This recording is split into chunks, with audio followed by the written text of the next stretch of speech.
Hey, it's EG. Welcome to the audio version of the Be Yourself Marketing newsletter. And if you haven't checked out the podcast yet, there are real conversations with entrepreneurs just like you, and they're building on their own terms because your best marketing strategy is the one you were born with. Find it wherever you listen. Now, let's get into the newsletter. Killing chaos starts with this. It's been a week, the kind where you start doing quiet math in your head. How much more can I do before crashing and burning? If you're building something while life is chaotic, this'll matter. This week, the cats got snipped. Mamma Mia's house went on the market, had a showing, and an accepted offer, all in one weekend. I started working with a new retainer client, met twice with someone who might finally build me a real cabin and office on the property. Also, same weekend. Now, just imagine 4 insulated walls, a wood-burning stove, heat I can actually leave on. Because right now, as you know, I'm in a trailer with unreliable electrical and not enough solar to keep the heat going through an Alberta winter. That means some nights I had to set the alarm every 2 hours just to get up to get an extra degree or two of warmth from a portable heater. The water even froze inside the trailer. And when those minus 30, minus 40 days were forecast, I had no choice but to run back to the house. And we're in the first week of May, and I still have patches of snow on the property. So once all those subjects are removed, I won't have Mamma Mia's place to escape to when it gets colder inside the trailer than in the fridge. I also spent part of the week so far clearing debris out of the ditch. Fallen trees, leaves, overgrown grass, all of it was blocking water from flowing away. And it didn't help that the county snowplow cleared a big pile of dirt with the snow. The water's almost a foot deep at my gate, and it stretches over 2 feet long along the road. We're, oddly enough, under a severe flood watch and a total fire ban at the same time.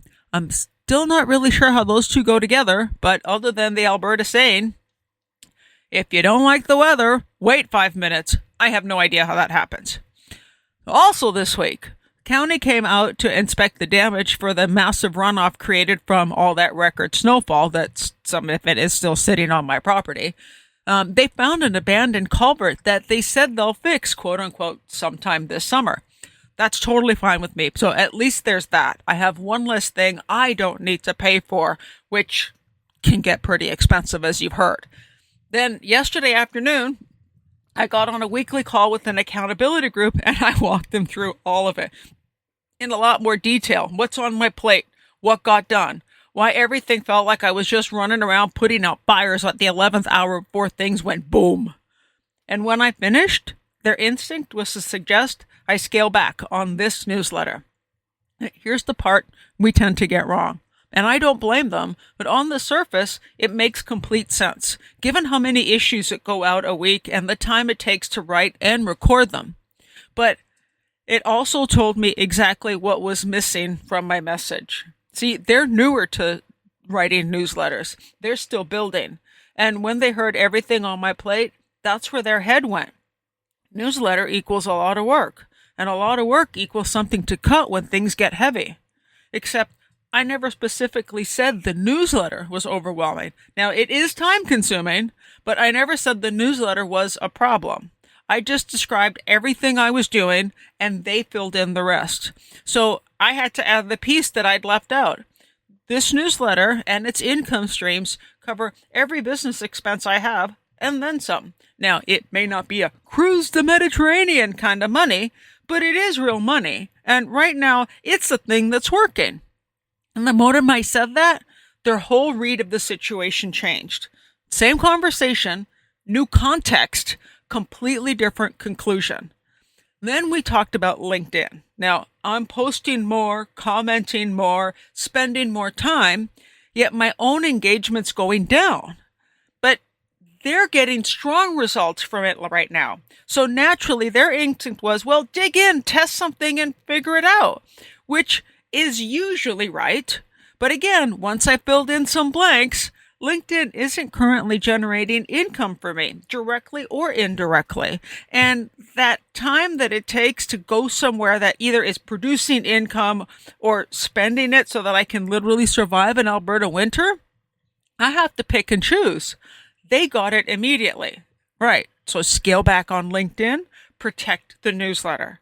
Again, same people, same conversation, but completely different advice once they had enough context to actually work with.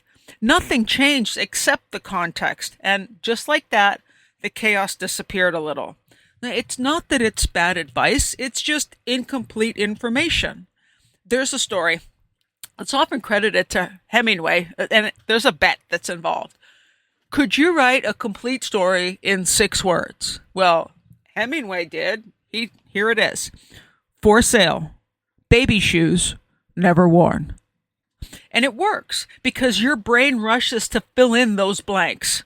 Some feel grief instantly. Oh, the baby didn't make it. That's so sad. Others think the kid just grew out of them too fast. Maybe they were ugly, the wrong size, or they just got stuffed in a closet and forgotten. But here's the problem. You're not writing fiction. Your marketing copy isn't trying to win a bet. It's trying to get the right person to recognize themselves in your message and take one step towards you. And when you leave too many blanks, they don't wait patiently. They fill them in with their own experience and perception, their own fear, every bad result they had before you showed up. Oh, I tried something like that. It didn't work for me. No, it's probably not for me at this point in the business. And here's what actually stings about that. Chances are it could work for them, done in a way that fits how they actually operate, at the right stage, built around who they are. But they'll never know because the blanks got filled in before they gave you a chance. Less is not always more. Sometimes it's just missing information. And missing information turns normal situations into chaos. So here's a newspaper test for you. Now imagine this. A stranger sees one thing about you. It's cold.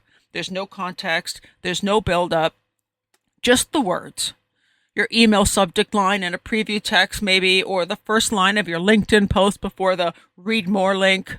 It could be your website message before they have to scroll down. There are questions they need answer. Do they realize this is for them? Not in a kind of, not in a probably kind of way, enough to see themselves to keep reading. Did they have to assume anything? Any implied detail you forgot to actually write out? Because these blanks, they don't stay empty. They get filled with whatever your reader already believes.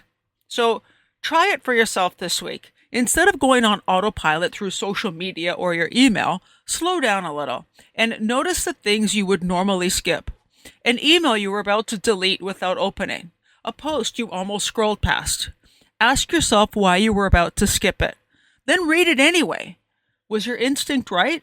Or did you fill in a blank that turned out to be wrong? Now, flip it. Look at your own quote-unquote above-the-fold stuff with that same honesty. What would make someone almost scroll past your stuff? What blanks are you leaving? What's the one thing that a stranger can't figure out from the first thing they see? Name it, fill it in, not with something cute or clever.